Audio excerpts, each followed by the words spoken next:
প্রত্যেক মুয়াজ্জিন তাকে যেন আল্লাহ বলে যে আমার ঘরে তুই আজান দাও, তুমি শুধু আওয়াজ বের করো, আমার বান্দার কলিজার মধ্যে কে নামাজি হবে আমি আল্লাহ পৌঁছায় দেব।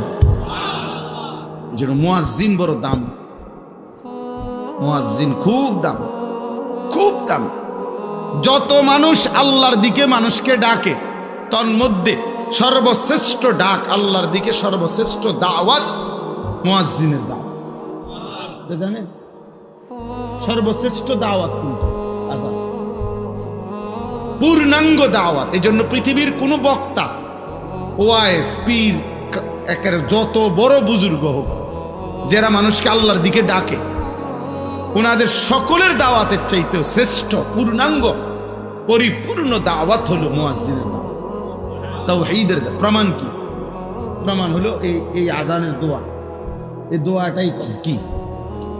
আজানের দোয়া নবীজি বলছেন, আজানের দোয়ার মধ্যেই নবীজি আজানকে বলছেন আল্লাহুম্মা রাব্বা হাযিহিদ দাওয়াতিত তাম্মা। এই যে দাওয়াতিত তাম্মা মানে হলো পূর্ণাঙ্গ দাওয়াত। কি? আজান। আজান নবীজি এখানে পূর্ণাঙ্গ দাওয়াত বলছে কোনটারে? হ্যাঁ, এই জন্য আজান আমাদের দেশে খুব গাফলতি। গ্রামের বুড়া অসল 200 বছরের বুড়া একজনের দায়িত্ব দিয়ে দিছে, এবারে আজান দেয়া যায় 300 বছর ধরে এরকম করে। আজান মানে না, মানে মস্কারি করে। আর হুজুর আজান কদ্দুর বোঝেন তো, আর লাগে একজন লোক রাখিয়া বোধা ঝামেলা বাড়াই না, আজানে না কদ্দুর, এটা বলে আজান কদ্দুর। এটার লাগে একজন লোক রাখিয়া টাকা 3000 নষ্ট করার চাইতে বন খাউন, 3000 টাকার বন খাইলে কতগুলো বন পাওয়া যায়, বুঝেন না কথা? আশ্চর্য, আফসুস, অসংখ্য মসজিদ খামখেয়ালি করে মুয়াজ্জিন রাখেন, মুয়াজ্জিন রাখেন, মনে করে এটা কিচ্ছু না, এটা আজান কদ্দুর হুজুর, এটা আবার করে এটার লেগে এত একটা লোক রাখতো। কিন্তু একজন দিলেই তৈরি, একজন যদি দিলেই হইলো এটা হইতো, তো রাসূলুল্লাহ সাল্লাল্লাহু আলাইহি সাল্লামের জামানায় সমস্ত সাহাবী তো আজান দিতে পারত, তো আলাদা বেলালকে নির্ধারণ করা হলো কেন? কথা বলেন না কেন? আলাদা নির্ধারণ করা হলো কেন? রাসূলুল্লাহ সাল্লাল্লাহু আলাইহি সাল্লাম মুয়াজ্জিন নির্ধারণ করছেন কিনা বলেন? তাইলে এটা খেয়াল করবেন। মসজিদের ইমাম, মসজিদের মুয়াজ্জিন মসজিদের সমস্ত টাইলসের চাইতেও দামি। মসজিদ টাইলস না হলেও চলতো, কিন্তু মুয়াজ্জিন থাকা দরকার ছিল।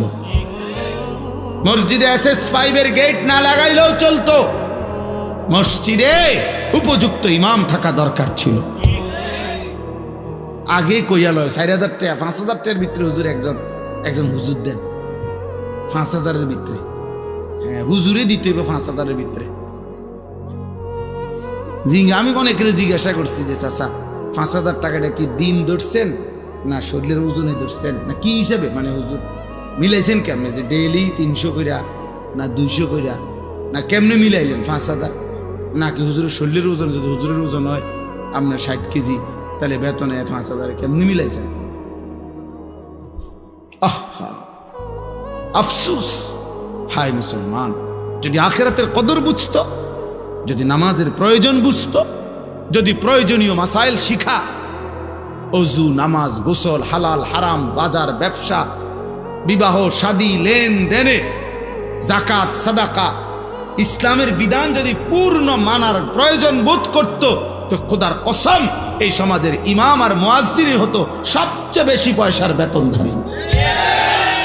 মূলত আমরা মনে করছি আমাদের এগুলা কোনো দরকার নাই, নমাজ কদ্দুর ফরাইব, হ্যাঁ ঠিক আছে 5000। আবার আলগা আছে হুজুর, আলগা আছে, মানে আলগা জিন, হুজুরের লগে কি আছে, জিন ভূত আলগা আছে। আমরা বেতন কম হইলে কি হুজুর আলগা, মাশাআল্লাহ বাবা, আলগা কিতা, আলগা জিন না, আলগা আমাদের দেশে তো আলগা আছে কয় ভূতের, জিনে ধরলে কবে তার লগে আলগা